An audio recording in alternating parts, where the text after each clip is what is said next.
Salam! Aujourd'hui, je vous présente deux ouvrages concernant la biographie du prophète salam.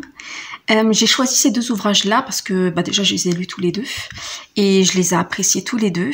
Après, je les utiliserai de différentes manières en fait. Je vous explique. En fait, le premier, le Nectar cacheté, bon, il est très connu. En fait, il a remporté un prix en Arabie Saoudite, le prix en fait de la meilleure biographie à l'époque.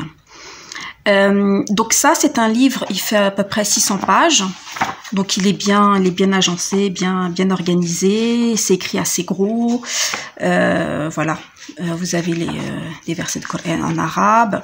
Alors, ce livre-là, en fait, c'est bien pour une introduction, en fait, sur la biographie du prophète sallam, parce qu'en fait, il va droit à l'essentiel. Il se contente juste, en fait, de parler de la biographie. Donc du coup, en fait, il n'est pas très long à lire, même si je vous ai dit qu'il fait 600 pages, mais comme c'est écrit de manière assez gros, donc du coup, en fait, ça se lit assez facilement.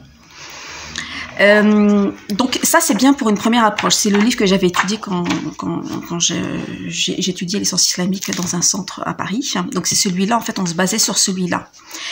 Donc ça peut vous servir de complément si jamais vous suivez des cours de Sira quelque part et que vous voulez un complément sur une étape. Donc là, vous avez toute la table des matières. Donc ça, c'est bien pour les débutants.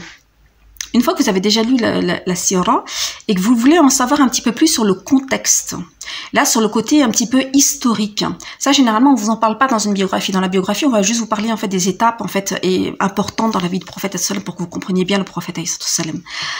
Ici, dans cet ouvrage-là qui a été rédigé par Mohamed Hamidullah, qui est quand même un grand historien, quelqu'un de très connu, dans cet ouvrage-là, là, vous allez avoir le côté historique, c'est-à-dire le contexte. C'est-à-dire, vous allez comprendre, en fait, dans quel environnement, en fait, ils ont vécu. Qu'est-ce qui se passait autour, d'un point de vue politique.